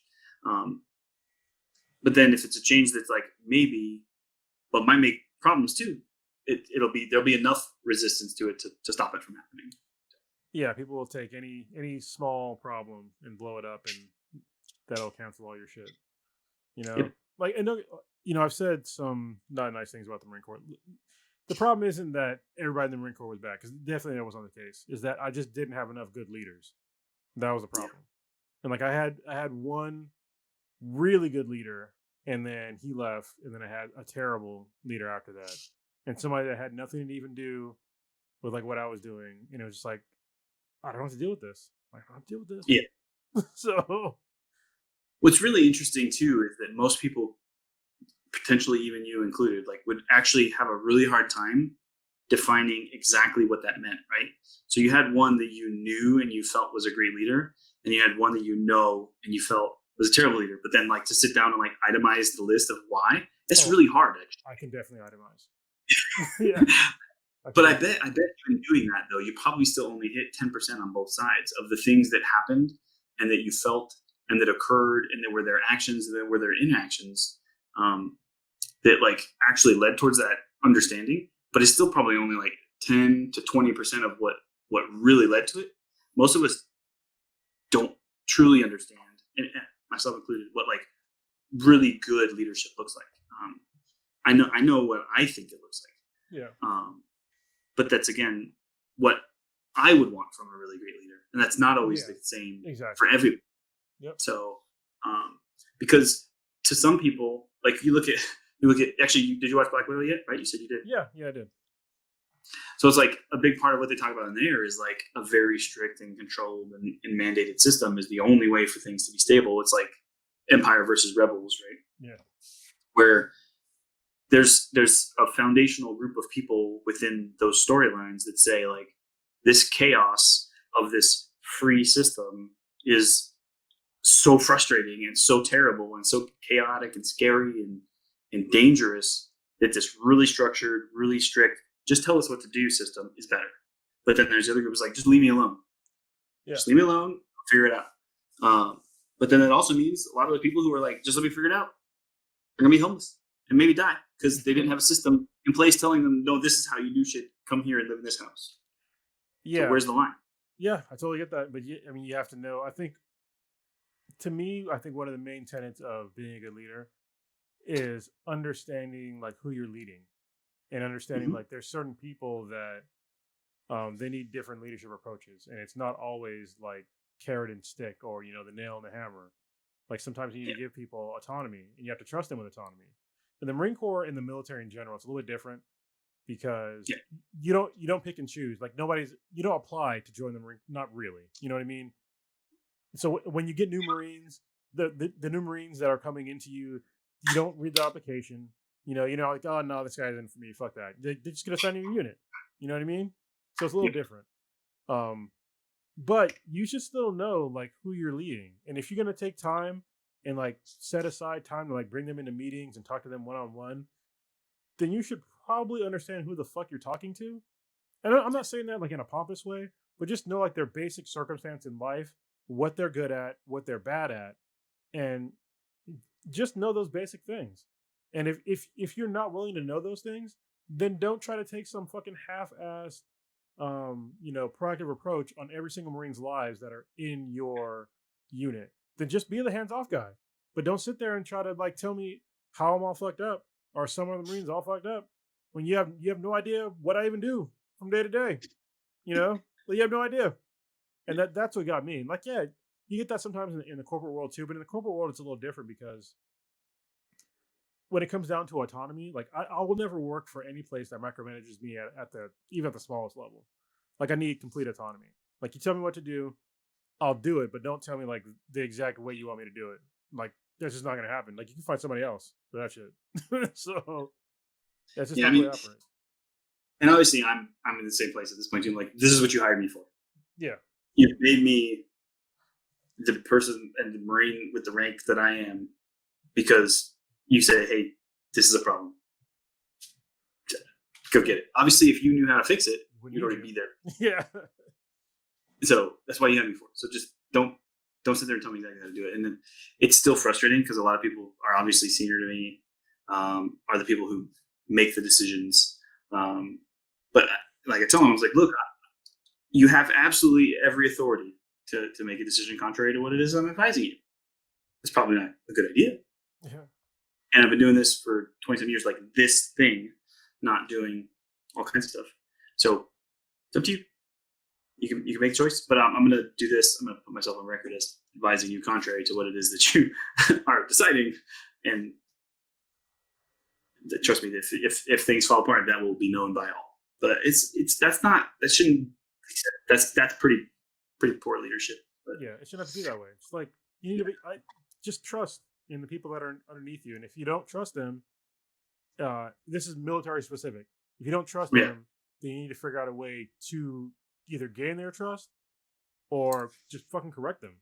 You know what I mean? And you have to figure out like a way to do that. But that's a leadership quality I think that most Marines don't have. Like if you don't trust somebody, I think in the Marine Corps it should be even more extreme. Like if you don't trust somebody, like what are you even doing? Like seriously, yeah. So there's a book that I keep pushing, and it's one that a lot of more people are reading, and it's really good. It's right to this topic, which is called The Speed of Trust. Mm-hmm. It's by Stephen Covey. Really good leadership writer. Like he writes a lot about personal leadership and like organizational stuff. I want to say he may have written one of my favorite ones too. No, that's a John C. Maxwell one. So 360-degree leadership is like my favorite one. But Speed of Trust is really, really good too, because it talks about where you slow things down by that lack of trust, right? If you can trust in whoever it is that you're tasking to accomplish something, or whoever it is that you're conveying information to accomplish what our goals are, to understand what our system is. I trust you to be working towards the same objectives. Things happen faster because you're like, I'm putting it in right now. Yeah, it's downloaded. It's a good one. So like, and it teaches you like lots of like concrete lessons too, which is really hard.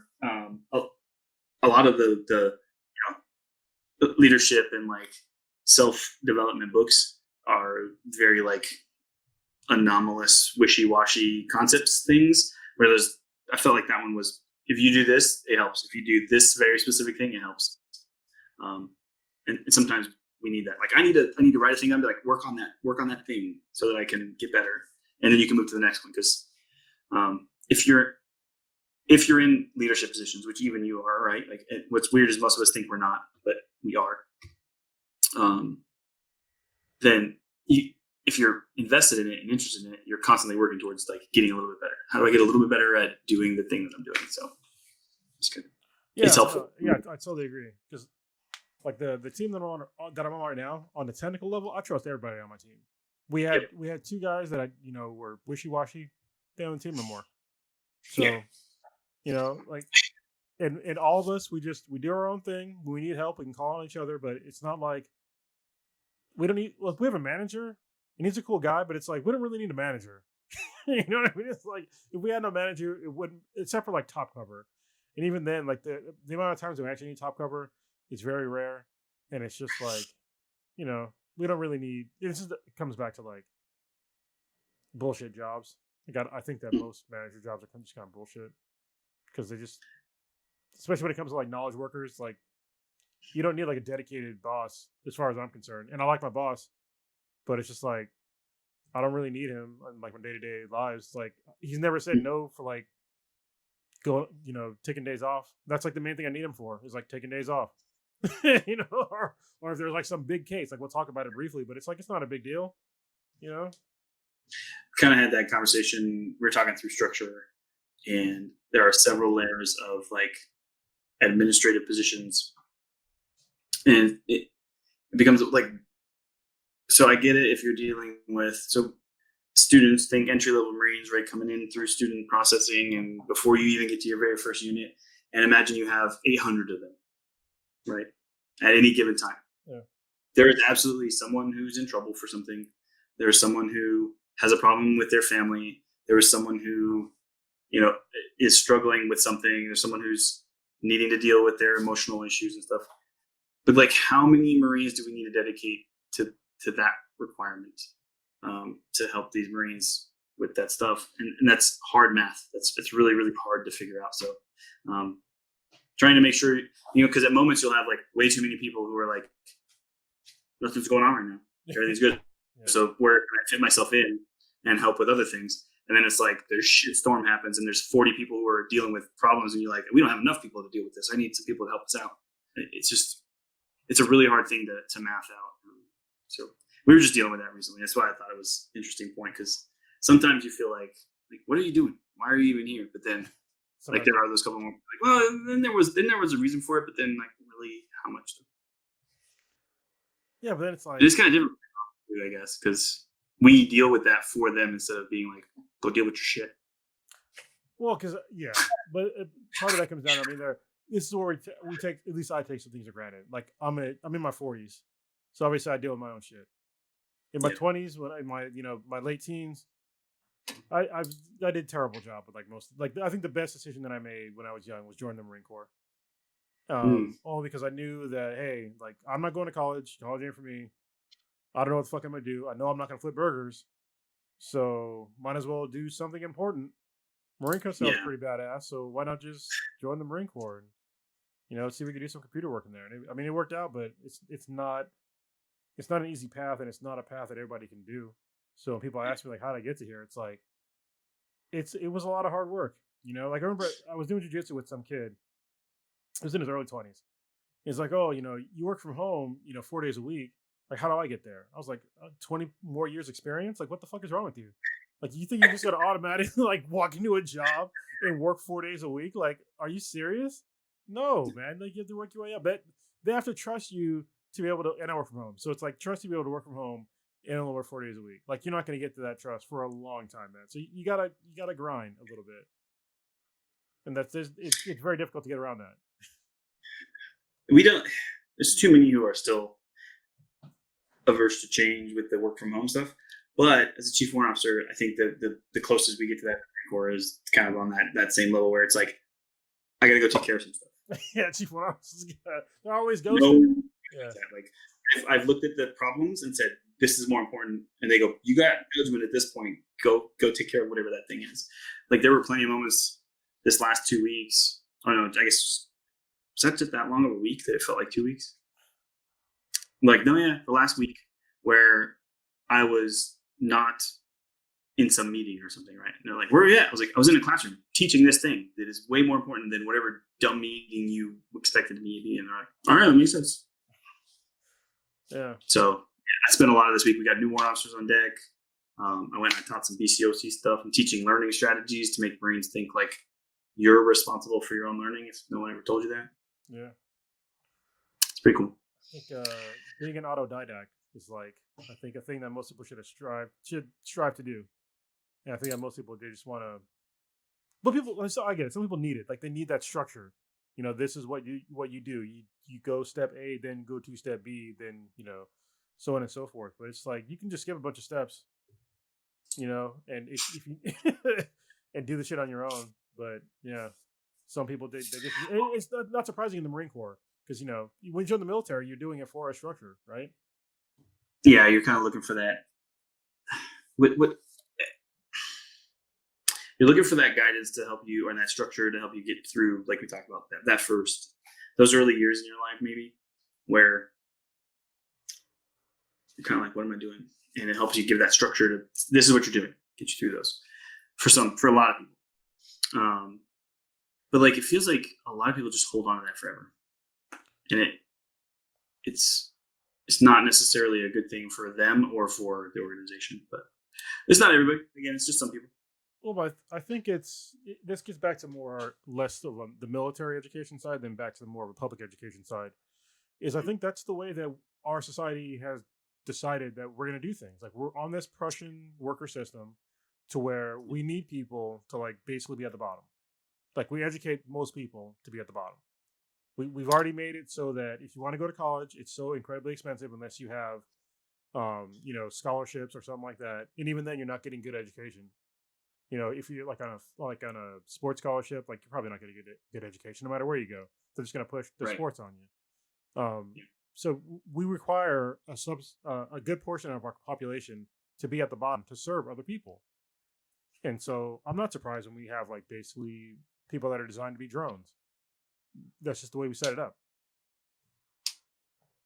Did you see the kind of uproar over the Navy football player that's going to the NFL? No, but played for Navy, and is very, very good. Yeah. And then so that means attended the Naval Academy, had an expectation to serve in the Navy as an officer. Yeah. Or the Marine Corps. So Marine Corps officers a lot of times come from the Naval Academy too. But then they were like, the NFL wanted to draft him. So it's like, can I do that? Or there's honestly a question. Most probably. There's not a common system in place for that. So I thought a lot of people I think there's a caveat. I think if you make there's a certain this might be bullshit. I'm gonna look it up right now, but I think if you make over a certain amount of money and you're in the military, there's a way out. Yes, and I'm pretty sure if he joined the NFL, he'd have been a millionaire. That should have been his way out. So what he's looking to do is delay his obligation for service. That was the initial decision, so that he could play in the NFL. Which, like you said, he could then eventually just buy out his contract. Yeah. Contract time. But depending on the person, he may still want to serve and do that time. Be that person who served, right? But he also, in the prime of his life right now, was like, and I have people looking at me to play in the NFL, like, pass up that dream. A lot of people were really, really up in arms about this idea that he's going to not fulfill his requirement to be an officer and instead go play in the NFL. I was like, look, this is a net plus for the Navy. Yeah, 100%. Because every single game that guy plays in, for whatever team he plays for, every announcer is going to mention it. Oh, he was playing for Navy. We're supposed to serve as an officer. And then you get like Navy stuff. People are like, there's the Navy? And they go join the Navy. And like suddenly recruiting is super easy for the Navy. Like, hey, we're good. I was like, this is a net plus. Let him go serve his time in the NFL and see how much better recruiting is after that. Trust me, it'll be good. Yeah, I think it's people don't look at it like the right kind of way. They're just like, oh, he's not going to serve his obligation, blah, blah, blah. I'm like, okay, it's one guy, first of all. It's not like a fucking, is he worth 500 people? No. Like, come on. If this one guy has a skill that can make him get paid millions of dollars, like, just why? Like, I don't understand the big deal over it. Yeah, and put the Navy's name out there like that too. Yeah. I don't know. It didn't make sense to me how people were so frustrated when I'm like, this is an obviously good thing for the Navy in general, and probably then the DoD overall, because some of those people are going to go into the like little recruiting office that's all of the services together and like apply to the Navy because that guy was so cool, and they were like, nah, bro, you ain't joining the Navy. He was like, okay, walk across the street and join the Marine Corps. Yeah. We'll see. Like, I could understand if we were like more in active wars. Like, yeah, that's a big deal, but like, it's different now. Even then, though, we did that for some people because the publicity that they generate is greater than the service they can provide while being active duty. It's just you have to measure those two things out. Well, it depends. To be pragmatic. I mean, famously, Muhammad Ali was just like, "No, I'm not doing it." They threw him in jail. So, yeah, and he made millions. They just threw him in jail.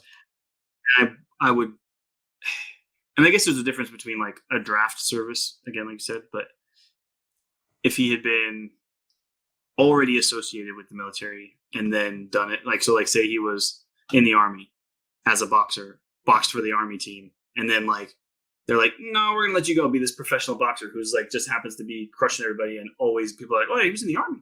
Yeah. You know that? It's a little bit of a different story than dodging it or like avoiding it or not wanting to serve. If you could have, like, the smart play would have been, hey, go to boot camp and then go right back to boxing, and you're now like the Army boxer guy or whatever. Like, if they played it right, they could have made that a huge thing. Yeah, but people have a hard time thinking that way. Yeah, no, I get it. We live in weird times. Well, even that was a long time ago. And people didn't think of that. Yeah. Because I bet if they had offered him an option. Yeah, okay, so hold on. I'm looking this up on Snopes, and it says that active duty servicemen or women, which is weird if you say service people or whatever, can be honorably discharged should they be on the receiving end of an unexpected windfall. Yeah. So yeah, that's what I understood as well. And I mean, if you're getting $1 million contract, that's a fucking windfall. Yeah. So, he's not active duty. He was a reservist? No, he's still in the Naval Academy. Oh, what the? Just fucking quit then. Yeah. Yeah. He can't, like, you sign up. It's weird. So they sign up and the Navy pays for that college. So he's getting his degree and able to join the NFL, right? Mm. All of that was taken care of because he said he was going to join the Navy. So if he's graduating, he would have done like his I don't know what it is for the Navy, OCS equivalent during his junior year. And then when he completes college, then he goes to like final training and goes out to the Navy. So it's like not actually he hasn't completed all his training to the point where he's now active duty. But it still should apply. Like, and I think that's why there were people like, what's the rules here? And that's how I was like, what are the rules? So I could just follow the rules. Yeah. Instead of just thinking your way through, like, what would be the best solution to this problem? Yeah, I'm reading a story about a seaman, Don Burdett. He was one of thousands of sailors on the USS Nimitz in 2004, but he was one to win millions. And after he hit the lottery for $6.5 million, a couple of days later, the Navy was like, "All right, you're out of here," and Bye. he got out. Yeah, because you wouldn't want a millionaire in the insubordination would be huge. Because like honestly, like if I was a millionaire and you try to yell at me, do something, like no, like get the fuck out of here. Like, discharge me. I don't care. Like, why would you care? And that's why a lot of times they force it. Like, nope, you're done. Yeah. Goodbye. You can waive it, or you can like write a whole bunch of stuff. You can try to do it, but like I could imagine me right now. Like, if I just suddenly got millions and millions of dollars, they should offer me at least the opportunity to be like, look, you think I've been doing it this long because you're paying me well? Like, obviously, it's because I think what I'm doing right now is important, and I'm going to be very happy about having these millions of dollars. And when I take leave, I'll be driving my awesome quads out in the OHV area, and like I'll be taking my much nicer RV than I have right now to go travel places. But like, I still want to do this job. I still think what I'm doing is important, and they should allow people the opportunity to be like, trust me, it's not going to change me. But I think you do probably need to be above a certain rank at some point. Like any of the first enlistment people, like, nah, you're good. Just out, go away, because you can't just follow rules. Sometimes you can't follow orders, can't do certain things. Yeah, I think if people are listening to this, well, like, why don't you just listen to the rules? Like, if I give you a bunch of money, why would you listen to anybody? Yeah. If I give you millions of dollars a year, like all you have to do is just basically, like, obviously don't break laws, but when it comes to like some potential asshole, not definitely an asshole, but some potential asshole just telling you what to do every day, why would you do that? What's the end goal there? Like, yeah, if you want to serve your country, I get that, but I mean, you can serve your country just by paying taxes too. Yeah. I mean, I could see if you're like flying jets or something. You're like, I've been dreaming my whole life to fly a fighter aircraft. Like, you're not going to do that somewhere else. It's like, hey, just let me finish. I mean, we finished a couple years ago. You know, Worf from what is Michael Dorn? He flies jets still. Yeah. You just buy a jet and fly. You obviously won't have guns on it, unless you have like Jeff Bezos. Jet is like an F4. Yeah, you can buy old ones. Yeah, like a 30-year-old jet. No, I want to fly an F-35, man. like, okay, go fly that thing, and enjoy yourself. But I wonder if you're the CEO of like Lockheed Martin, if you could just get it in there. Like, hey, I want to fly this fucking jet. You know, I want to fly this fighter plane. I wonder if they do that. I imagine they'd be flying whatever the next thing is. Probably, yeah. It's probably no, because you need some new pilot flying your experimental aircraft. Well, I mean, yeah, but you have to. I mean, after you know that it's safe. I mean, we just saw, you know, Branson. I was messing up his last name. The Virgin guy. He just flew up into quote unquote space. It wasn't really space, but it's close to space. It's close. There's less atmosphere than any of us can take. So. Sure, space. Yeah, like me and my girlfriend almost got in an argument about it. I'm like, he wasn't. I mean, he was up there, but it wasn't really in space. Like he was definitely still in. Yeah. He didn't even break orbit. So right. I think balloons have gone higher. Yeah, but it's cool. Don't get me wrong. Yeah. Cool. Yeah. Like, well, and actually on the F-35, the first female Marine F-35 pilot just started flying. Nice. It's pretty awesome. That is pretty cool. I think that's time. It is. We're right there. We only have minutes left. Yeah, but we didn't go in as deep as maybe as we sometimes do. But this was more one of those ones. Like, I think it needs to be conceptually discussed first, and then I think maybe we can find a specific aspect of what we talked about today that can be a little more deep dive. I do feel like we kind of touched on homelessness, which I think definitely needs to be its own separate discussion. Yeah, because I think it applies to, and I think all of the things we talked about we're so closely woven together. The housing issues, which ties to homelessness, which ties to is maybe caused by education, and then we talk about how education and like the value of the homes going up should then equal like your property taxes, which then goes back to the schools. So they are all interconnected. And what I think this is an important thing to understand is changing any one part of things. We need to understand what other impacts it could have in a lot of other concepts. And a thing like something as simple as, hey, I'd like to be able to rent out this place when I'm not here because it's like timeshares, but I want to make it easier.